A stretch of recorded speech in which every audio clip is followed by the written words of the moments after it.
నమస్తే. దేశ రాజధాని ఢిల్లీలో జరుగుతున్న ఆందోళన గురించి అధికార విపక్షాల ఆరోపణలు, ప్రత్యారోపణలు ఇవాళ కనబడుతున్నాయి. కాంగ్రెస్ నాయకులు ప్రధానంగా విద్యార్థుల ఆందోళనకు మద్దతునివ్వడమే కాకుండా ప్రత్యక్షంగా అందులో భాగస్వాములవుతున్నారు. మన రాష్ట్రానికి సంబంధించి కాంగ్రెస్ నాయకులు ఒకప్పుడు అధ్యాపకులు వారు కత్తి వెంకటస్వామి గారు ఢిల్లీకి వెళ్ళి అక్కడ విద్యార్థుల ఆందోళనలో పాల్గొన్నారు. అక్కడ కొంతమందితో మాట్లాడారు. నిజంగా అక్కడ క్షేత్రస్థాయిలో జరుగుతున్నది ఏమిటి? ఒక టీచర్గా, ఒక రాజకీయ నాయకులుగా వారి భావన ఏమిటో తెలుసుకుందాం. వారు మన దగ్గర ఉన్నారు. సార్ నమస్కారం. నమస్కారం సార్, మీరు కాంగ్రెస్ పార్టీ నాయకులుగా కాకుండా ఒక లెక్చరర్గా, ఒక ప్రొఫెసర్గా మీరు అక్కడ విద్యార్థి సంఘ నాయకునిగా కూడా ఒకప్పుడు అక్కడ జరుగుతున్న వాస్తవ పరిస్థితి ఏమిటి? అక్కడ ఏం జరుగుతుంది? ముందుగా మీకు నమస్కారం. ఈ ఆందోళనలో పాల్గొంటున్నటువంటి విద్యార్థులందరికీ కూడా నేను అభినందన తెలియజేస్తున్నా. అదేవిధంగా వారి పట్ల జరిగినటువంటి లాఠీ చార్జ్ కావచ్చు, ఇదంతా కొట్టు వాళ్ళు చాలా ఇబ్బంది పడ్డారు. ప్రగాఢమైనటువంటి సానుభూతిని నేను వ్యక్తం చేస్తున్నా. నేను విద్యార్థి ఉద్యమ నాయకుడిగా మేము చేసిన ఆందోళన కూడా మాకు గుర్తొస్తున్నాయి.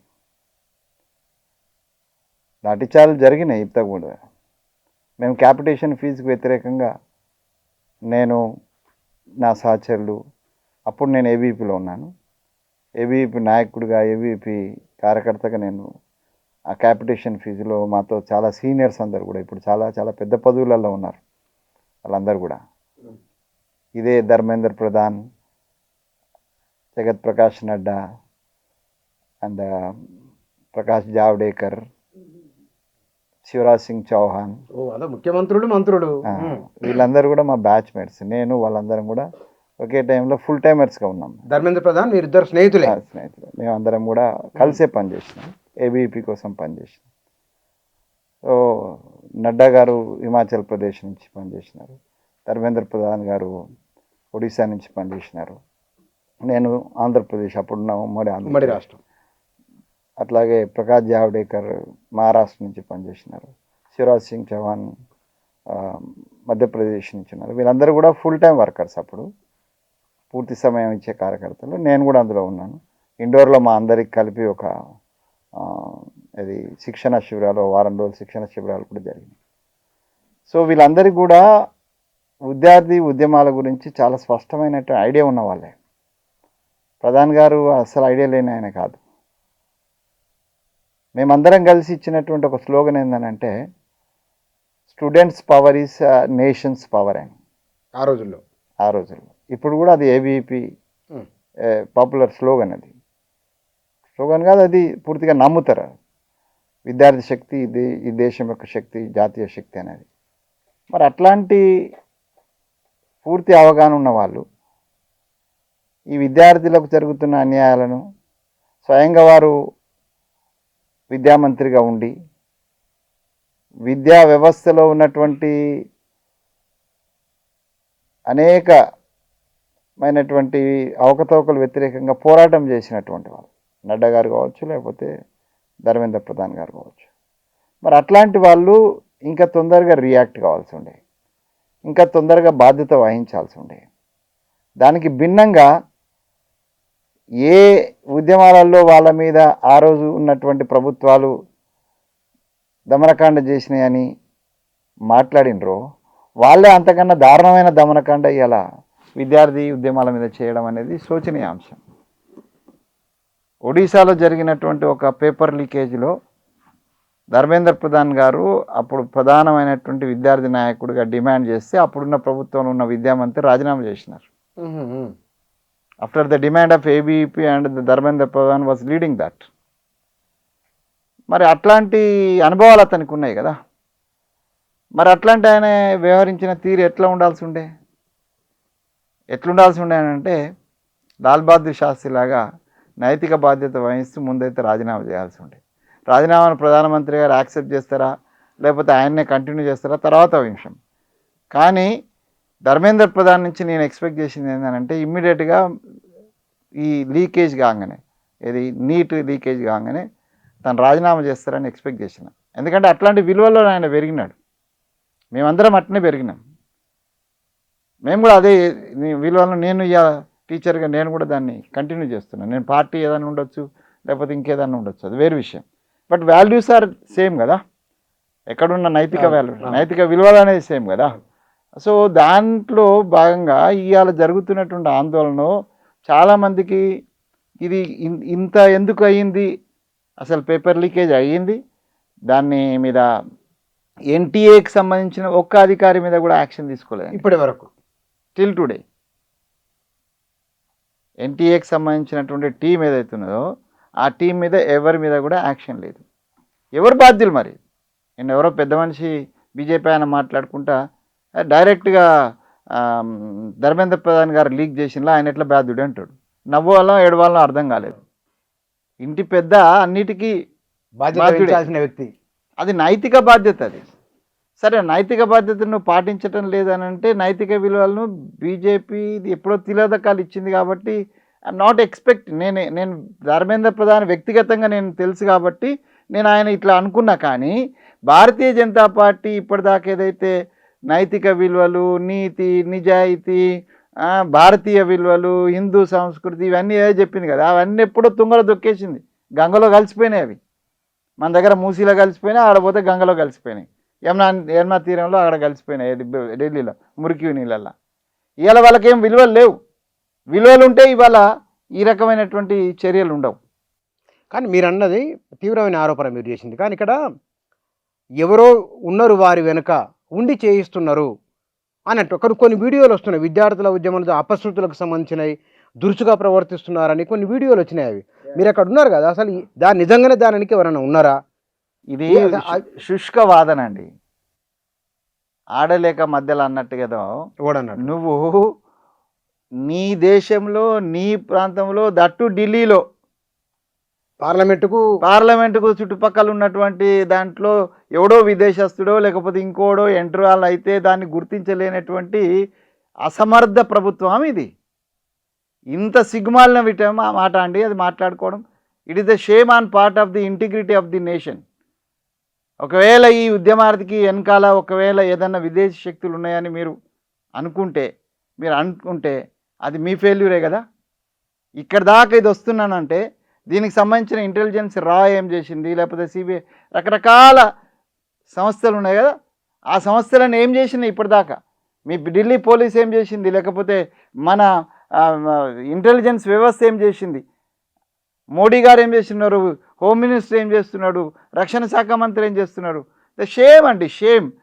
వాళ్ళే డిగ్రేడ్ చేసుకుంటున్నారు ఈ మాట చెప్పి. అసలు నిజంగా చెప్పాలంటే ఈ ప్రచారం చేసేటోళ్ళందరితోటి నేను అనుకోవడం మోడీ అండ్ ద గ్రూప్ పెద్దవాళ్ళకి అసలు సంబంధం లేదండి. ఈ ప్రచారం చేస్తున్నారే, ఏదో విదేశాడు ఉన్నాడు, లేకపోతే ఈయనను కూడా ఎవరిని సోనంజీని కూడా ఆయన కూడా దేశద్రోహిగా సృష్టించేటువంటి ప్రయత్నం చేస్తుంది.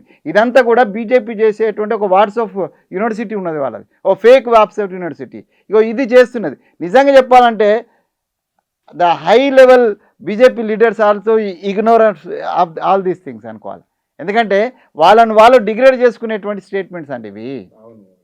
మీరు అక్కడ చూస్తే మీరు నాకు ఆశ్చర్యం వచ్చింది, చిన్న పిల్లలు అండి బ్యాగులు వేసుకుని వచ్చేసినారు, కాలేజ్ పోయే బ్యాగులు వేసుకొని వచ్చేసినాడు, ట్రైన్ ఎక్కేసిండు వచ్చినాడు, వీ వాంట్ జస్టిస్ అని వచ్చేసినాడు వాడు.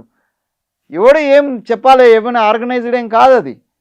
ఆర్గనైజ్డ్ అయితే వేరే తిరుగుంటుంది. మేము కూడా ఆర్గనైజ్డ్గా ఏబీపీలో లేకపోతే టీఆర్పీపీ ఈ తెలంగాణ ఉద్యమంలో మేము కూడా చేసినాం ఆర్గనైజ్డ్ ఉన్నప్పుడు ఎట్లుంటుంది, అన్ఆర్గనైజ్డ్ ఉన్నట్టు మాకు తెలుసు.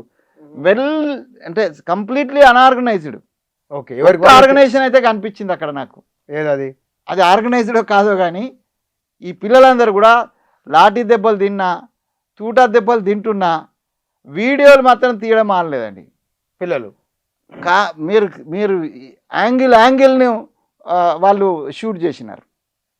పోలీసు వాళ్ళు వాళ్ళ దగ్గర రాళ్ళు పెట్టుకొని వేస్తున్నది కూడా వాళ్ళు షూట్ చేయగలిగినంటే how fast that is generation is and you have to అంటే ఉన్న సోషల్ మీడియా సిస్టమ్ను అద్భుతంగా ఉపయోగించడంలో ఇలా విద్యార్థులు సక్సెస్ అయినరు.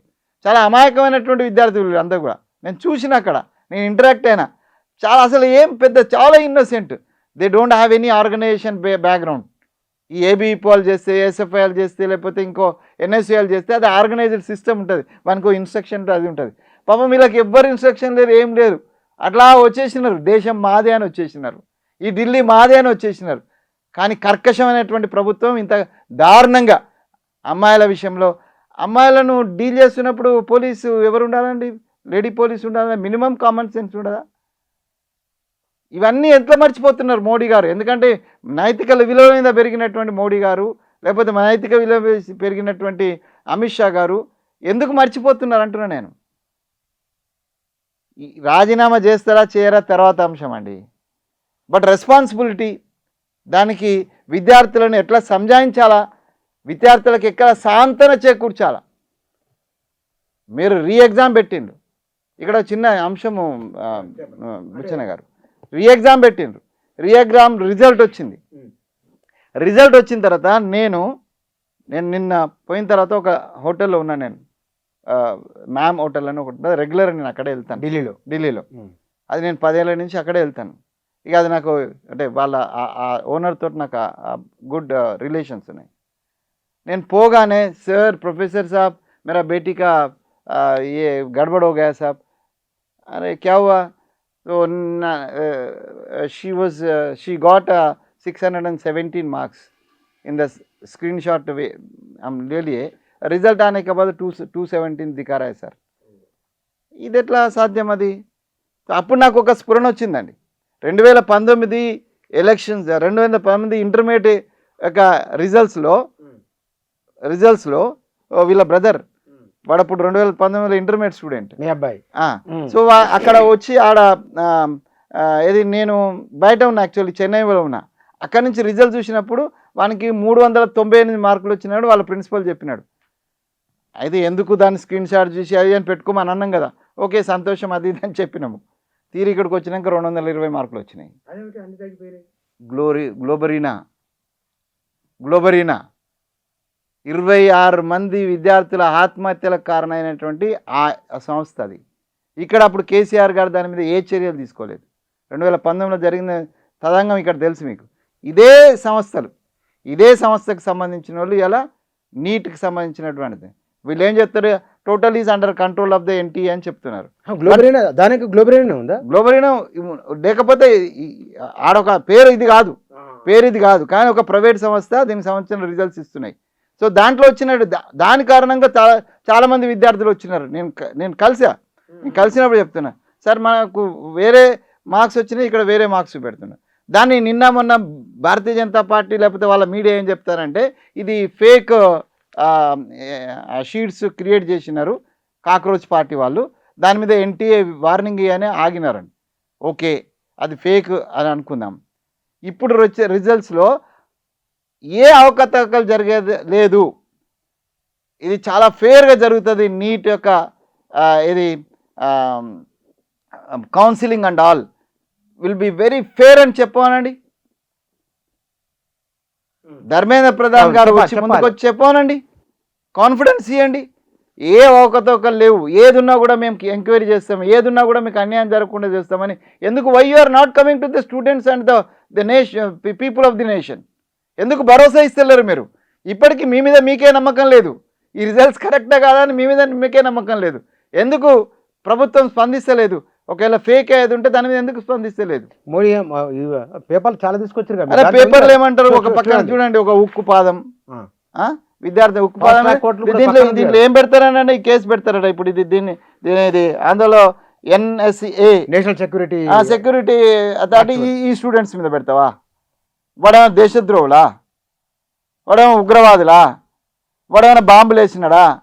నువ్వు తీసుకొని కర్రలకు ముళ్ళు పెట్టి ప్లాస్టిక్ రాడ్స్ పెట్టి కొడతా ఉంటే కుయ్యో ముర్రని మొత్తుకొని పోయిన పిల్లల మీద నువ్వు ఇట్లాంటి చట్టాలు పెడతావా?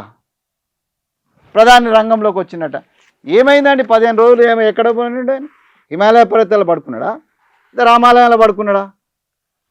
ఈ 15 రోజులు నువ్వు ఈ స్పందనే అప్పుడు ఉన్నట్టేది ఉంటే ఈ అంత గందరగోళం కాకపోయేది కదా, ఇంతమంది విద్యార్థులకు ఇబ్బంది కాకపోయేది కదా, మీ ప్రభుత్వానికి కూడా ఇబ్బంది కాకపోయేది కదా, అధికారులకు కూడా ఇబ్బంది కాకపోయేది కదా, దేశ ప్రజలందరూ కూడా ఒక అభద్రతా భావం ఎగ్జామ్ అంటే అభద్రతా భావం వచ్చింది అనేటువంటి పరిస్థితి వచ్చింది. ఉత్తరాఖండ్లో మళ్ళీ పేపర్ లీకేజ్ అయింది నిన్న. ఉత్తరాఖండ్లో ఏం జరుగుతుంది మన దేశం? మేము ఏది ఈ లీకేజీని కంట్రోల్ చేయలేకపోతున్నామని నిన్న బీజేపీ కంట్రోల్ చేసే పరిస్థితి లేదు కాబట్టి మేము కంప్యూటర్ ఎగ్జామ్ పోతాం భవిష్యత్తులో అని స్టేట్మెంట్ ఇచ్చినారు. అసలు కంప్యూటర్ ఎగ్జామ్ మీద పోవడం అనేది ఒక ఇది యాంటీ కాన్స్టిట్యూషనల్ సిస్టమ్ అండి.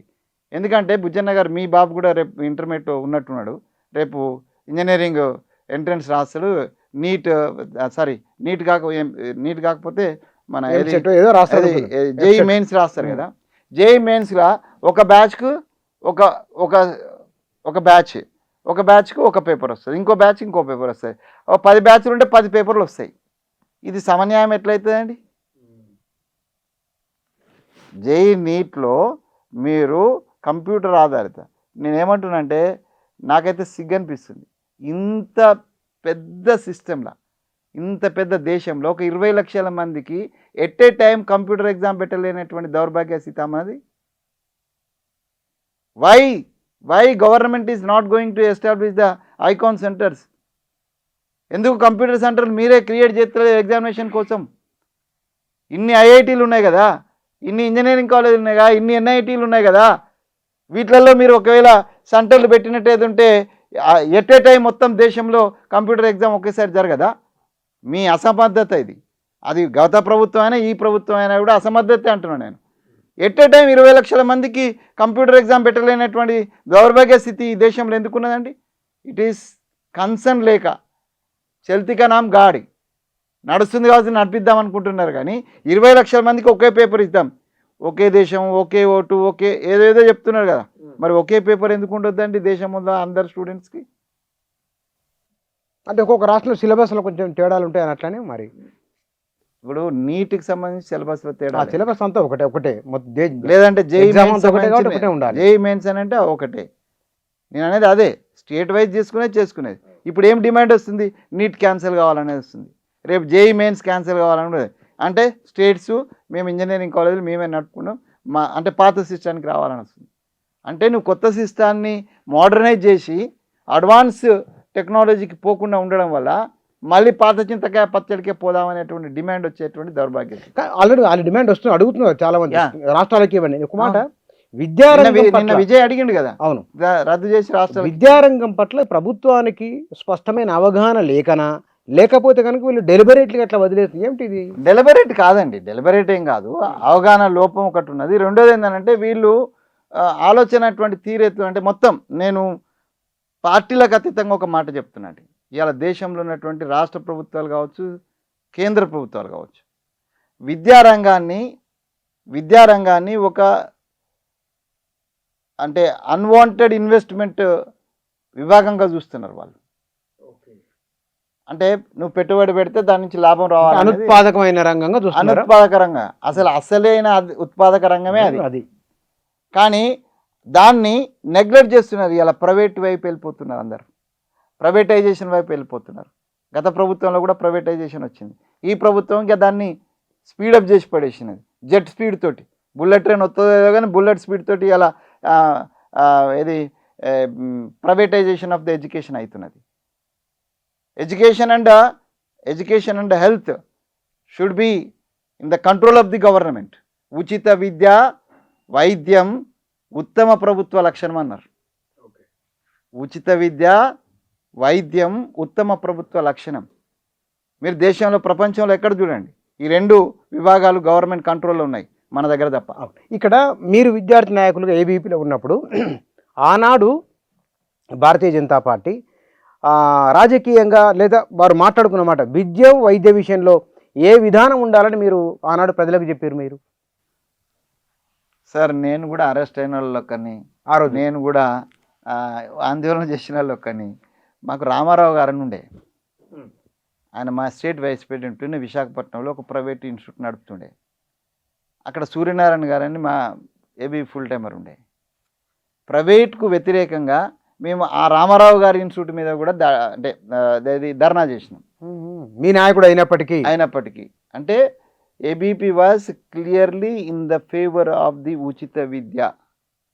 ప్రభుత్వమే మొత్తం విద్యా వ్యవస్థను కంట్రోల్లో ఉండాలనేది ఏబీపీ కానీ ఆర్ఎస్ఎస్ కానీ బేసిక్ ఐడియాలజీ. బట్ దానికి దూరంగా పోతుంటే ఏబీపీ మాట్లాడతలేదు, ఆర్ఎస్ఎస్ మాట్లాడతలేదు. ఎందుకు మాట్లాడతలేరో ఇక వాళ్ళనే ప్రశ్నించాలి.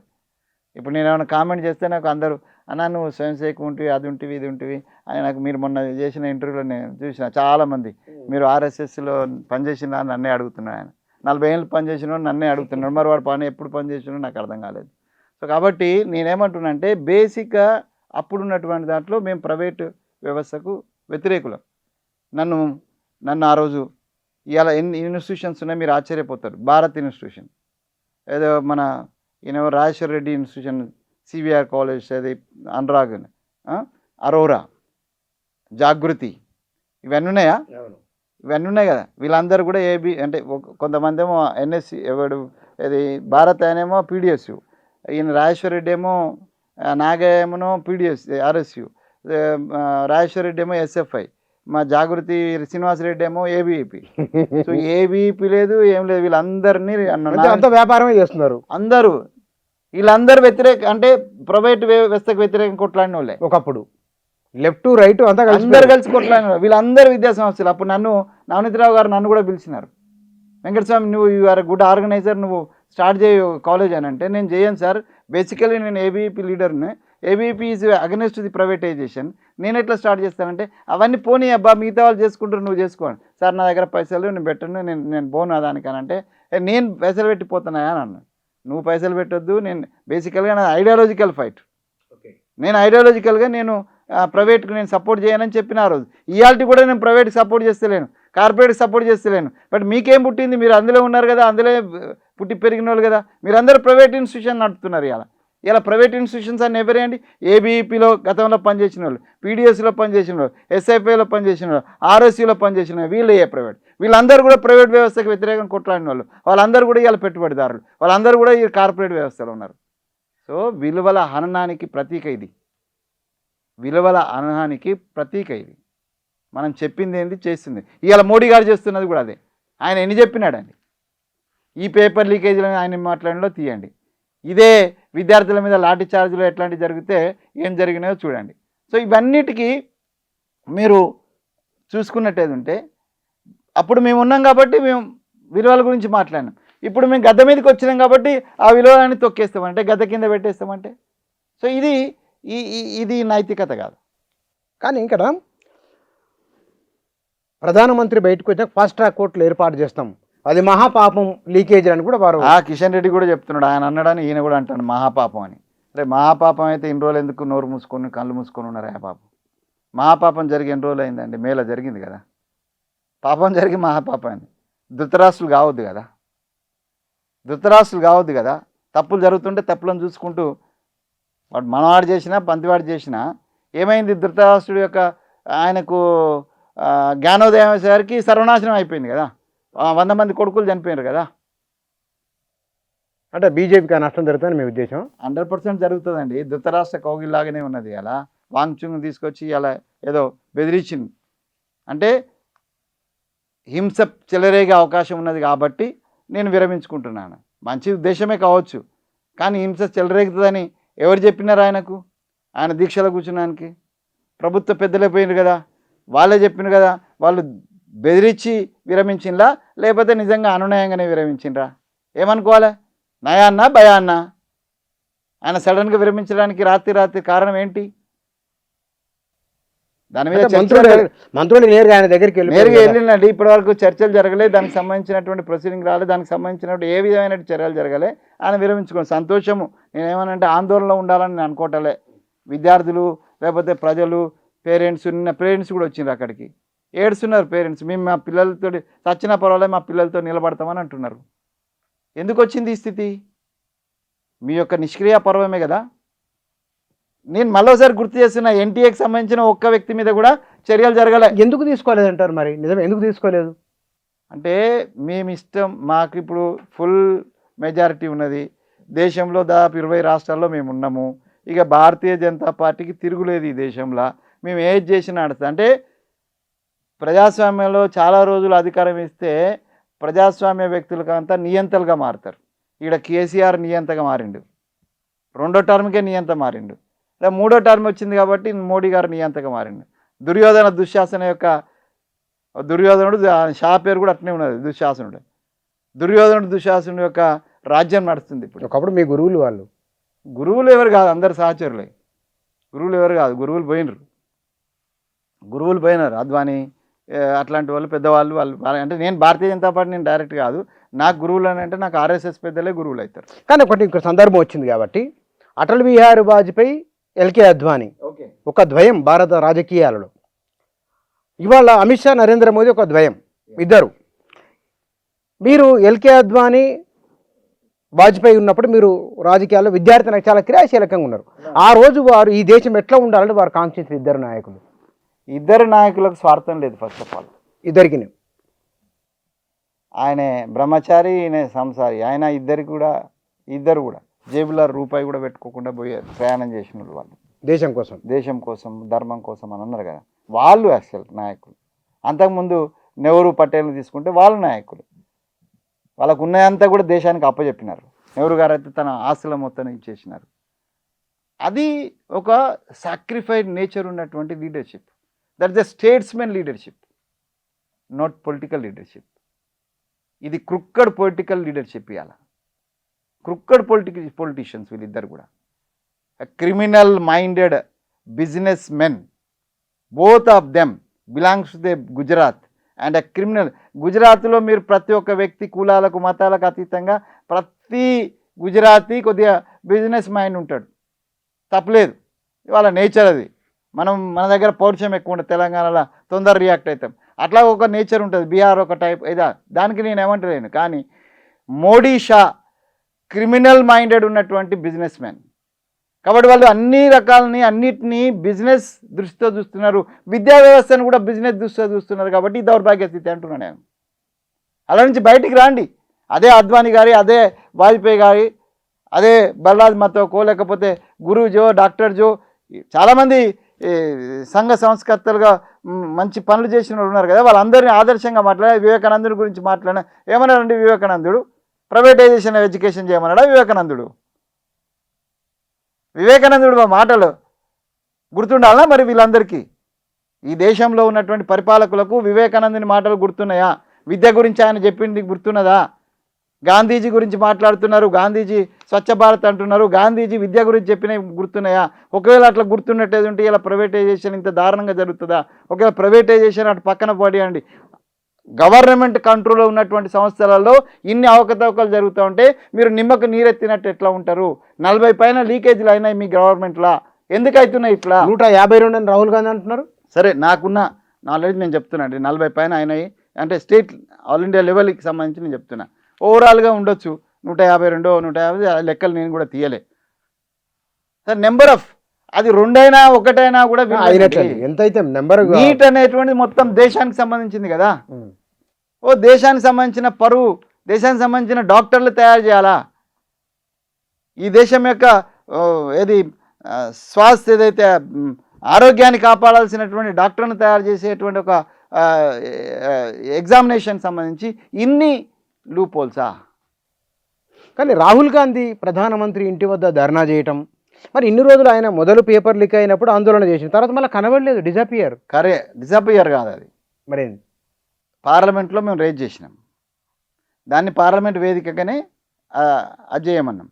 కంటిన్యూస్ ఇది నేను చెప్తున్నా కదా, రిజల్ట్స్ వచ్చిన తర్వాత మళ్ళీ రేజ్ అయింది. ఇది పేపర్ లీకేజ్ అయిపోయింది, దానికి రీ ఎగ్జామ్ అయిపోయింది, రిజల్ట్ వచ్చింది. రిజల్ట్ వచ్చిన తర్వాత అపోహలు వచ్చినాయి, అవకతవకలు జరిగిన అపోహలు వచ్చినాయి, దాంతో మళ్ళీ రేజ్ అయింది.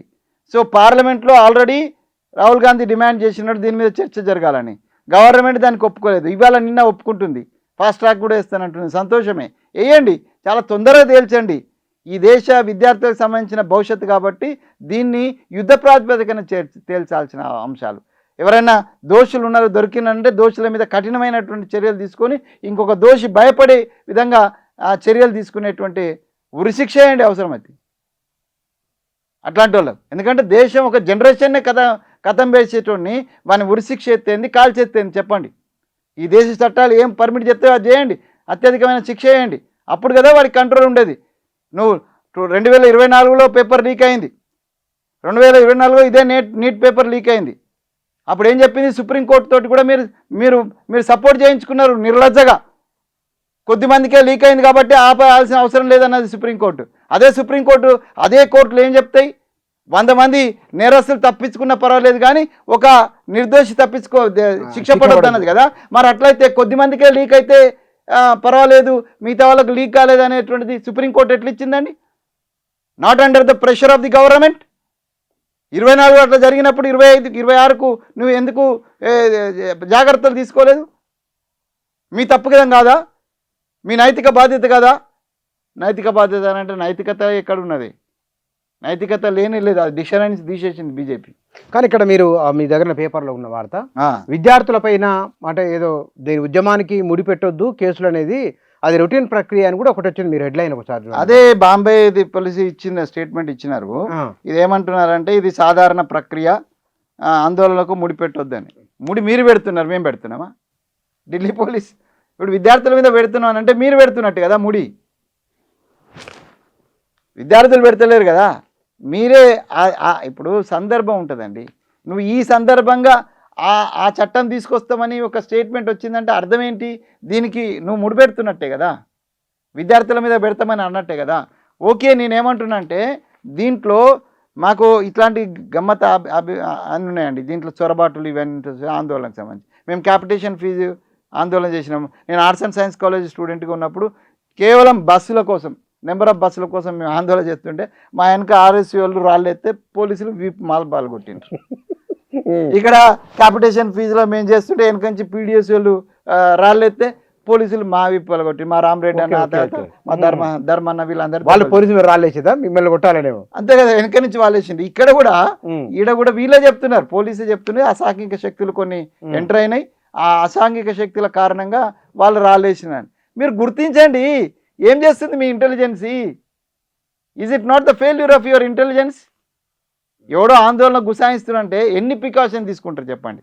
ఇప్పుడు జనరల్గా ఆందోళన జరుగుతుంటే ఇప్పుడు ఈ మన తెలంగాణ ఉద్యమంలో మేము ఆ ఉద్యమంలో మేము ఇందిరా పార్క్ దగ్గర ధర్నాకు పోతేనే పోలీసు కుక్కలను తీసుకొచ్చి అది చూపించి ఇది చూపించి ఎన్ని చేస్తారండి? ఎవరైనా వస్తున్నారా, పోయేటోళ్ళని చెక్ చేసి నిఘా ఉంటుంది. మరి ఆ నిఘా ఢిల్లీలో దట్టు ఇంకోటి గుర్తుపెట్టుకోండి మీరు, ఈ నిఘా ఇప్పుడు చాలా ఎక్కువ ఉండాల. 2 నెలల ముందు నుంచి ఆగస్టు 15th దృష్టిలో పెట్టుకొని నిఘా పెరుగుతుంది ఢిల్లీలో. మీరు మామూలుగా మిగతా టైంలో కంటే ఆగస్టు 15th 26 జనవరికి ముందట దాదాపుగా 1-2 నెలల ముందు విపరీతమైన పోలీసు నిఘా ఉంటుందండి. నేను అనుభవంతో చెప్తున్నా. నేను ఫ్లైట్ దిగిపోయినప్పుడు చెక్ అయినటువంటి రోజులు కూడా ఉన్నాయి. నేను అంటే మధ్యలో ఆపేసి కారును ఆపి చెక్ చేసిన రోజులు కూడా ఉన్నాయి. అనేక సార్లు నేను ఢిల్లీకి పోయినప్పుడు 15th ఆగస్టు మేము కాంగ్రెస్ కార్యాలయంలో అటెండ్ చేయడానికి నేను బెల్లనాయక్ గారు పోతే కూడా ఓసారి చెక్ అయింది. అంటే అంత నిఘా ఉంటుంది. అంత నిఘా ఉన్న సమయంలో ఎవడో ఎట్లా గుసాయించుండు? గుసాయిస్తే ఎవరిది బాధ్యత? పిల్లలు అయితే బాధ్యత కాదు. నేను చెప్తున్నా కదా, ఇన్నోసెంట్ పిల్లలు ట్రైన్లు ఎక్కిన్లు వచ్చిండ్రు, అందరూ బస్సులు ఎక్కిన్లు, ట్రైన్లు ఎక్కిన్లు వచ్చిండ్రు. వాళ్ళ దగ్గర రూపాయి పైసలు లేవు పెద్దగా. ఏ రాష్ట్రాల పిల్లలు ఎక్కువ కనిపించారు మీకు? అంటే చుట్టుపక్కల పంజాబ్, తర్వాత హర్యానా, ఢిల్లీ పిల్లలు ఎక్కువ ఉన్నారు. ఢిల్లీ యూనివర్సిటీ సంబంధించిన వాళ్ళు ఉన్నారు. ఈవెన్ ఉత్తరప్రదేశ్, మధ్యప్రదేశ్ పిల్లలు కూడా ఉన్నారు. దగ్గర ఇక్కడ నుంచి కూడా వచ్చినారు. ఉస్మానియా నుంచి కూడా వచ్చినారు. రెండో రోజుకు పెరిగినారు. ఇదంతా కూడా వాలంటరీగా వచ్చినారు. ఎంతమంది ఉండొచ్చు అందాదా మీరు చూసారు కదా అక్కడ? నేను ఫస్ట్ మేము అంటే బిగినింగ్ నేను మార్నింగ్ పోయినప్పుడు మాత్రం దాదాపు 20,000 మంది స్టూడెంట్స్ వచ్చారు. Morning around 9:30, 10. ఓకే. ఆ టైంకే దాదాపు 20,000 పీపుల్ జనపత్ నుంచి ఇటు నుంచి అంతా గ్యాదర్ అవుతూ వస్తున్నారు. నియర్లీ 20,000 ఉండవచ్చు పొద్దున. ఆ తర్వాత పెరుగుతూ పోయింది అన్ని ప్రాంతాల నుంచి. ఇప్పుడు ఎట్లుంటుంది అంటే క్రేజీ కూడా ఉంటుంది. ఇక దగ్గర ఉన్న వాళ్ళకైతే చాలా ఈజీ కదా. హర్యానా, పంజాబ్, ఢిల్లీ అవి ఏంటనే బ్యాగ్ వేసుకునే వచ్చిలే, బ్యాగ్ లేకుండా కూడా వచ్చిన వాళ్ళు ఉన్నారు. చాలామంది పిల్లలు ఉన్నారు. అట్లా లోకల్ అంటే నాకు అనిపించింది అంటే ఢిల్లీ లోకల్ స్టూడెంట్స్ బాగానే స్పందించినారు. అంటే ఈ లాఠీ చార్జ్ అయిన తర్వాత చాలామంది స్టూడెంట్స్ వాలంటీర్గా నెక్స్ట్ డే ఎక్కువ ఉండరు అనుకున్నాం 21కి ఇది లాఠీ లాఠీ చార్జ్ చార్జ్ అనంతరం విన్నాను.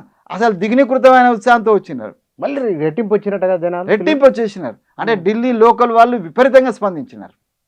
స్టూడెంట్ బాధపడ్డారు చాలా Every మంది student. నేను అంటే యాదృచ్ఛికంగా నేను మెట్రోలో కూడా ట్రావెల్ చేసిన. Every student everybody is talking about this lathi charge అంట. నేను పొద్దున్న లాఠీ చార్జ్ అయింది కదా, నేను సాయంత్రానికి నోయిడా వెళ్ళాను. నోయిడా వెళ్ళేటప్పుడు నేను ఇది మన మెట్రోలో వెళ్ళాను. నేను మా పాప కూడా 40-50 కిలోమీటర్లు ఉన్నాయి అంటే. సో ఎవ్రీబడి పిల్లలు జనరల్గా అంతా మెట్రోలో ఎట్లుండో తెలుసా అంటే ఎవరిని పట్టించుకోడు, అందరూ ఇది ఫోన్ చూసుకుంటున్నారు. బట్ నేను మొన్న కొద్దిగా విచిత్రమైన పరిస్థితి చూసిన. సో అందరూ ऐसा हुआ ये लाठी चार्ज ऐसा नहीं होना था ऐसा नहीं होना था. కొంతమంది పెద్దవాళ్ళేమో స్టూడెంట్స్ भी क्यों गए मार खाने के लिए क्यों गए అని పెద్దవాళ్ళు కూడా అనుకుంటున్నారు. సో ఇది ఏంటంటే స్పాంటేనిటీగా వచ్చింది. దీన్ని చాలా ఈజీగా తీసుకోవాల్సిన అక్కర్లేదు. గవర్నమెంట్ దీని వెనుక ఎవరు ఉన్నారంటే ఇట్లా రాదు. స్పాంటేనిటీకి ఫ్యాబ్రికేటెడ్కు తేడా నాకు తెలుసు. విద్యార్థి ఉద్యమ నాయకుడిగా, తెలంగాణ ఉద్యమ నాయకుడిగా, లేకపోతే టీచర్ ఉద్యమ నాయకుడిగా ఫ్యాబ్రికేటెడ్కు స్పాంటేనిటీకి చాలా చాలా తేడా ఉంటుందండి. ఇది స్పాంటేనియస్ మూమెంట్, ఇది 100% స్పాంటేనియస్ మూమెంట్. వాళ్ళు కూడా ఏది ఆర్గనైజర్స్ కూడా వాళ్ళు ఊహించలే అంత అద్భుతమైనటువంటి సమర్థన వస్తుందని వాళ్ళు ఊహించలేదు. కానీ అభిజిత్ దీప్కే గురించి కూడా నానా రకాల చర్చలు బయట జరుగుతున్నాయి కదా, మీకేమనిపించింది? ఏది అని అది దీప్కే పైన ఇతను అమెరికా నుంచి వచ్చిండు, తర్వాత ఇంకొక ఆర్గ్యుమెంట్ వస్తున్నది, ఈ పూలే అంబేద్కర్ అని తీసుకొచ్చి దీన్ని లేని ఇబ్బందులు క్రియేట్ చేస్తున్నట్టు కూడా సోషల్ మీడియాలో ఇప్పుడు నేనేమంటున్నా అంటే దుష్ప్రచారం చేయడం వల్ల బీజేపీ వాళ్ళు సిద్ధాస్తులండి. వక్రీకరణ చేయడంలో వాళ్ళని మించినోడు ఎవరు లేరు. వక్రీకరణ ఎంత దారుణంగా ఉంటుందంటే బీజేపీ, ఆర్ఎస్ఎస్, తర్వాత ఏబీపీ దీనికి సంబంధించిన వాళ్ళ వక్రీకరణ ఇక ఏం చేయకపోతే చివరికి క్యారెక్టర్ అసాసినేషన్ వరకు కూడా దిగజారుతారు. ఇది నేను చూసిన అనుభవపూర్వకంగా చెప్తున్నా. ఇంత దిగజారడం అవసరం లేదంటున్నాను. ఎందుకంటే మీకు దేశంలో బలం ఉన్నది, ప్రజల్లో మద్దతు ఉన్నది, మీరు ఎలక్షన్ల మీద ఎలక్షన్ గెలుస్తున్నారు. సరే ఏ కారణంగా మీరు గెలుస్తున్నారు అనేది తర్వాత అంశం, కానీ మీరు గెలిచి అధికారంలో ఉన్నప్పుడు అంతకుముందు మనం మాట్లాడిన అన్నిటిని కూడా తుంగలో దొక్కడం అనేటువంటిది మాత్రం సమంజసం కాదు. మీరు మీ విలువల్ని మీరే నాశనం చేసుకొని, మీ మీద ఉన్న గౌరవాన్ని మీరే నాశనం చేసుకొని మీకు భవిష్యత్తు లేకుండా చేసుకుంటున్నారు. మీలాగా నీతి నిజాయితీ భరించేటువంటి ఎవరైనా మిగతా వాడు మాట్లాడితే వాడిని కూడా నమ్మనటువంటి దౌర్భాగ్య స్థితిని తీసుకొచ్చింది. నేనేమంటున్నానంటే ఆర్ఎస్ఎస్ని నేను ఇప్పటికి కూడా నమ్ముతానండి. ఆర్ఎస్ఎస్లో నేను పనిచేసిన. ఆర్ఎస్ఎస్ చెప్పేటువంటి అంశాలు మన భారతీయ సంస్కృతి లేకపోతే హిందూ సంస్కృతి, ఇవన్నీ సాంప్రదాయాలు, పద్ధతులు, పెద్దలను గౌరవించడము, లేకపోతే అబద్ధం ఆడకుండా ఇట్లా రకరకాల నైతిక విలువలు నేర్పుతుంది ఆర్ఎస్ఎస్. శాఖలకు పోయినాం కాబట్టి మాకు అవే నేర్పినారు. ఇవి నేర్పే సంస్థని ఒకటే సంస్థ అనుకున్నాం మనకు సంబంధించి, నాకు తెలిసిన సమస్య ఇది. దేశం మొత్తం మీద 100 ఏళ్ల సంస్థ ఇది. ఈ సంస్థనే అంటే పూర్తిగా విలువలతోటే పెరిగిన సంస్థనే విలువలకు తిలోదకాలు ఇస్తే ఇంకెవరిని నమ్మాలి ఈ దేశంలో? ఆర్ఎస్ఎస్ఏ విలువలను వదిలిపెడితే, ఆర్ఎస్ఎస్ అనుబంధ సంఘాలు అయినటువంటి బీజేపీ లాంటి ఏ విలువలను వదిలిపెడితే ఇంకెవరి నుంచి ఎక్స్పెక్ట్ చేస్తామంటున్నా నేను. మఠాధిపతులే నియమాలను పాటించకుంటే ఇంకెవరి నుంచి ఎక్స్పెక్ట్ చేస్తాము? దేవాలయ అధిపతులే దేవాలయ నియమాలను పాటించకుంటే ఇంకెవరి నుంచి ఎక్స్పెక్ట్ చేస్తాము? నా బాధ అది. నేను చాలా చాలా బాధతో అడుగుతున్నా ఆర్ఎస్ఎస్ పెద్దల్ని, ఎందుకు మీరు విలువలకు దూరంగా ఉంటున్నారు? విలువలు ఇంకోడు హననం చేస్తుంటే మీరు మౌనంగా ఎందుకుంటున్నారు? మౌనం అర్ధాంగీకారమా? మౌనం నిస్సహాయతనా? చెప్పండి, మీరు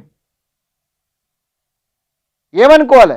ఇంత పెద్ద ఆందోళన జరుగుతుంటే ఇప్పటిదాకా ఆర్ఎస్ఎస్ నుంచి కానీ ఏబీపీ నుంచి ఒక స్టేట్మెంట్ అంటే దీని అర్థం ఏమిటి మరి? మీరు అన్న ఇందాక చెప్పినట్ల ఏదో ఒకటి అనుకోవాలన్నా? మాకు ఎదురు లేదు, మేము చెప్పిందే వేదము. నేనేమంటానంటే డోంట్ బికమ్ హిట్లర్స్. ఎందుకు నియంతలు కావాలనుకుంటున్నారు? ప్రజాస్వామ్య విలువ మీద గెలిచినామనుకున్న వాళ్ళు నియంతలకు ఎందుకు మారుతున్నారు? మీరు ప్రజాస్వామ్యను అర్థం చేసుకోండి. పార్టీలు చెప్తున్నాయి వదిలిపెట్టండి. రాహుల్ గాంధీ చెప్తాడా, కత్తి వెంకటస్వామి చెప్తాడా, ఇంకొక రేవంత్ రెడ్డి గారు చెప్తారా, ఎవరు చెప్తారనేది తర్వాత విషయం. రాహుల్ గాంధీ గారు చెప్పినా, కత్తి వెంకటస్వామి చెప్పినా, రేవంత్ రెడ్డి గారు చెప్పినా, లేకపోతే మోడీ గారు చెప్పినా అల్టిమేట్ ఏంటి? కిషన్ రెడ్డి గారు చెప్పిన అల్టిమేట్ ఏంది? ఈ దేశం యొక్క విద్యా వ్యవస్థ బాగుండాలని, ప్రపంచానికే తలమానికమయ్యేటువంటి విద్యా వ్యవస్థను తీసుకురావాలనేటువంటిది ఆర్ఎస్ఎస్ ఏబీవీపీ యొక్క లక్ష్యం. విశ్వగురుగా ఈ దేశం వెలుగొందాలనేటువంటిది ఈ ఆర్ఎస్ఎస్ బీజేపీకి సంబంధించిన నాలాంటి వాళ్ళకి అందరికి కూడా, ఈ మనలాంటి వాళ్ళకి కూడా అది చాలా అవసరం. మరి విశ్వగురుగా ఎదగాలనుకున్నప్పుడు ఇన్ని లోపాలు ఉంటే ఎట్లా ఎదుగుతాము? దీని మీద ఇంత నెగ్లిజెన్సీ ఉంటే, నిర్లక్ష్యం అంటున్నా నేను, విద్యా వ్యవస్థ నిర్లక్ష్యం చేస్తున్నారు అంటున్నా నేను. ప్రైవేట్ వాళ్ళ చేతిలో పెట్టి మీరు చేతులు దులుపుకుంటున్నారు. ఆ ప్రైవేట్ వాడు ఇగో ఇట్లాంటి లీకులు చేసి ఇట్లాంటి వాడు వాడు పైసలు సంపాదించుకుంటున్నాడు.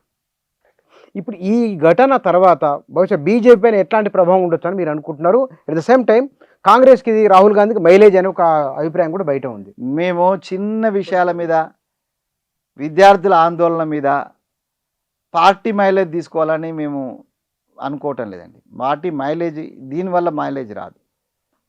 మైలేజ్ ఎప్పుడు వస్తుందని అంటే, స్వయంగా మోడీ గారిని నిలదీయడానికి ఆయన ఇంటి ముందు నిలబడ్డందుకు డెఫినెట్గా people will appreciating Rahul Gandhi.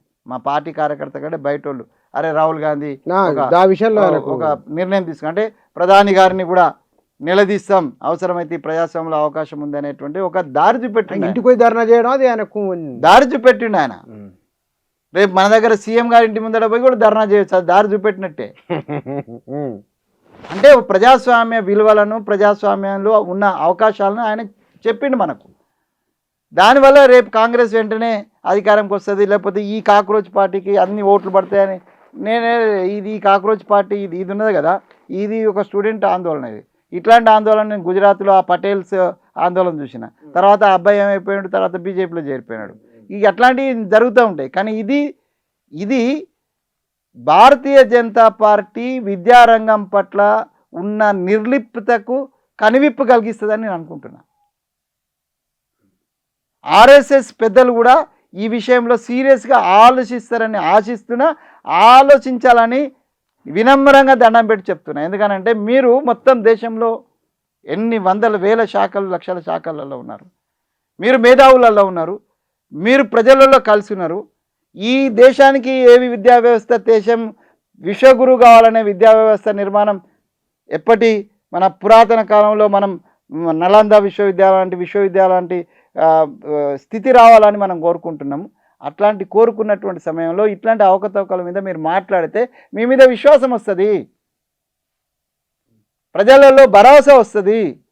ప్రజలకు భరోసా కల్పించండి. లేదు ఏం కాలేదు, ఏం జరగకుండా మేము చూస్తాము, మేము కూడా దాంట్లో భాగస్వాములు అయితే అనేటువంటి విషయాన్ని మీరు చెప్పండి. కేవలము జై శ్రీరామ్ అంటే సరిపోదు. రాముని ఇంట్లోనే దొంగతనం చేస్తే మాట్లాడకుండా ఉంటున్నారు. రాముని పేరుతోటి ఓట్లు కావాలా, రాముని ఇంట్లో దొంగతనం చేస్తే మీరు మాట్లాడకుండా ఉండాలా. అది వేరే సపరేట్ సంస్థ, వాళ్ళు చూసుకుంటున్నారు అంటారు. అది సమంజసమా అండి? రాముడు మన అందరికి సంబంధించినాడు కదా. రామాలయాన్ని కట్టడానికి నేను పోయినో పోలేదో నాకు తెలియదు. అంత మాత్రాన నేను రాముని సంబంధించినటువంటి ఏదైనా నష్టం జరిగితే ప్రశ్నించే హక్కు నాకు ఉండదా ఈ దేశ పౌరునిగా? ఈ దేశం అంటేనే రాముని దేశం కదా. మరి రాముని దేశంలో ఇట్లాంటి ఏది అవకతవకలు జరుగుతూ ఉంటే మాట్లాడాలి కదా. నేనేమంటున్నా అంటే ఏబీవీపీ కూడా, వై ఏబీవీపీ సైలెంట్? స్టూడెంట్ ఆందోళన అంటే ఏబీవీపీ ఆందోళన. మా టైంలో మేము చూసినాం. ప్రపంచంలో అతిపెద్ద విద్యార్థి ఆర్గనైజేషన్ ఏబీవీపీ, వెల్ ఆర్గనైజ్డే. దానికి సంబంధించిన ఆయన ఇప్పుడు అంటే ధర్మేంద్ర ప్రధాన్ మీ పాత ఏబీవీపీ కార్యకర్త కాబట్టి మాట్లాడతలేరా? జగత్ ప్రకాష్ నడ్డా మీ పాత ఏబీవీపీ కార్యకర్త కాబట్టి మాట్లాడతలేరా? మోడీ గారు పాత ఆర్ఎస్ఎస్ ప్రచారక్ కాబట్టి మీరు మాట్లాడరా? అట్లుంటుందా? సమంజసమా? మరి అంటే నేనేమంటానంటే రాజీనామాలు వదిలిపెట్టండి సార్. రాజీనామాలు ఎవరు చేయరు, అది అయిపోయినాయి, అది అనైతిక విలువలు ఎప్పుడూ అయిపోయినాయి. అది గాంధీ నెహ్రూ అది వాళ్ళ టైంలో వాజ్పేయి గారితో ఆయనతో పోయింది అనుకున్నాం, అది వాని వాళ్ళది తర. నేనేమంటున్నా అంటే బాధ్యతాయుతమైనటువంటి భరోసాని ఇవ్వండి ఈ దేశ ప్రజలకు. ఈ దేశంలో ఉన్నట్టు నాలాంటి విద్యావేత్తలకు కూడా అవును నిజమే, ఇప్పుడు మీరు ఫాస్ట్ ట్రాక్ అని అన్నారు, లేకపోతే ప్రధానమంత్రి గారు స్వయంగా నిర్ణయం తీసుకోవడానికి రంగంలో తిరుగుతున్నా అన్నారు, సంతోషించాల్సిన విషయం. మా కిషన్ రెడ్డి గారు కూడా మాట్లాడిండు మహాపాపం అని, సంతోషమే. ఆ పాపాన్ని కడిగేసే ప్రయత్నం చేయండి. ఏదైతే ఇప్పుడు మినిస్టర్సు తర్వాత పార్లమెంట్లో చర్చ అన్నారు, చర్చ పెట్టండి, దాని మీద నిగ్గు తేల్చండి. ఏవైతే దోషులు ఉన్నారో వాళ్ళని శిక్షించండి. విద్యా వ్యవస్థలో ఏవైతే లోపాలు ఉన్నాయో అవి సరిదిద్దండి. ఈ విద్యా వ్యవస్థలో నేను మరొకసారి మీ ద్వారా గుర్తు చేస్తున్నది ఏంటంటే కంప్యూటర్ ఎగ్జామ్ పోతే అన్ని ఖతమవుతాయి అని చెప్తున్నారు. కంప్యూటర్ ఎగ్జామ్ పోవడం అనేటువంటిది ఇంకొక అన్కాన్స్టిట్యూషనల్ అంటున్నా, సమన్యాయానికి దూరం అంటున్నా. ఇప్పుడున్నటువంటి జేఈ మెయిన్స్ సంబంధించే 10 పేపర్లు ఇస్తున్నారు, అదే అన్యాయం అంటున్నా. ఒక విద్యావేత్తగా చెప్తున్నా, ఒక ప్రొఫెసర్గా చెప్తున్నా, ఒక స్టూడెంట్కి ఒక పేపర్ ఇంకో స్టూడెంట్ ఒక పేపర్ ఇవ్వడం అనేది తప్పు అంటున్నా. కాబట్టి దాన్ని సరిదిద్ది వచ్చే అకాడమిక్ ఇయర్ వరకు 20 కాదు కదా 30 లక్షల మందితోటి కూడా ఎట్ ఏ టైము ఒకే పేపరు ఒకే ఎగ్జామ్ జరిగే విధంగా ఈ దేశ ఇన్ఫ్రాస్ట్రక్చర్ను, విద్యా వ్యవస్థ యొక్క ఇన్ఫ్రాస్ట్రక్చర్ను, ఐఐటీలను, ఎన్ఐటీలను, ఇంజనీరింగ్ కాలేజ్ను, నేమ్డ్ ఇంజనీరింగ్ కాలేజ్ను, ప్రైవేట్ కాలేజ్ను కాన్ఫిడెన్స్ తీసుకోండి. ఆ వ్యవస్థలను మీరు బలోపేతం చేయండి. ఎట్ ఏ టైం 30 లక్షల మందికి ఎట్ ఏ టైం కంప్యూటర్ ఆధారిత ఎగ్జామ్ జరిగే విధంగా చేసినట్టయితే రేపు జేఈ మెయిన్స్ కావచ్చు, లేకపోతే నీట్ కావచ్చు, ఏది అవతవకలు జరగకుండా జరిగేటువంటి అవకాశం ఉంటుంది. అందులో మీరు ఎక్స్పర్ట్స్ను, విద్యా వ్యవస్థలను పార్టీలకు అతీతంగా, గ్రూపులకు అతీతంగా, వాళ్ళ బ్యాక్గ్రౌండ్కి అతీతంగా ఎవరైతే ఎక్స్పర్ట్స్ ఉన్నారో వాళ్ళందరినీ మీరు కాన్ఫిడెన్స్గా తీసుకోండి. వాళ్ళతో ఒక కమిటీ వేయండి. ఒక విద్యా వ్యవస్థ మీద ఒక సమగ్రమైన అధ్యయనం కోసం ఒక కమిటీ వేయండి. నాలాంటిని కూడా తీసుకోండి. నేను కాంగ్రెస్లో నన్ను పక్కన పెట్టొద్దు, నా ఎక్స్పెక్టేషన్ కూడా తీసుకోండి. నేనే కాదు, అనేక మంది ఉన్నారు నాకంటే ఎక్స్పెక్టేషన్స్, వాళ్ళందరినీ తీసుకోండి. ఒక సమగ్రమైన అధ్యయనం కోసం ఎట్లయితే మీరు ఏది నేషనల్ న్యూ ఎడ్యుకేషన్ పాలసీ కోసం ఏది చేసిందో ఆ కసరత్తు ఈ ఎగ్జామినేషన్ ప్యాటర్న్ మీద లీకులు కాకుండా ఎగ్జామినేషన్ ప్యాటర్న్ మీద ఒక సమగ్రమైన అధ్యయనం జరగాలి. ఆ అధ్యయనము సఫలీకృతం కావాలని గవర్నమెంట్గా అవకాశం ఇవ్వాలని, గవర్నమెంట్ ఆ రకంగా మూవ్ కావాలని నేను కోరుకుంటాను. Right sir, thank you. దేశవ్యాప్తంగా చర్చనీయాంశం అవుతున్న ఈ దశాబ్ద కాలం తర్వాత బీజేపీ ఎదుర్కొన్న అతిపెద్ద సవాలు కారణమైన ఒకనొక అంశం పరీక్షల నిర్వహణ, అందులో జవాబుదారీతనం. వీటికి సంబంధించి ప్రభుత్వం ఎందుకు ఇట్లా ఉన్నది, భవిష్యత్తులో ఎట్లా ఉండాలి అంశాలకు సంబంధించి వారి విశ్లేషణ, సూచనలు ఇవి. Thank you.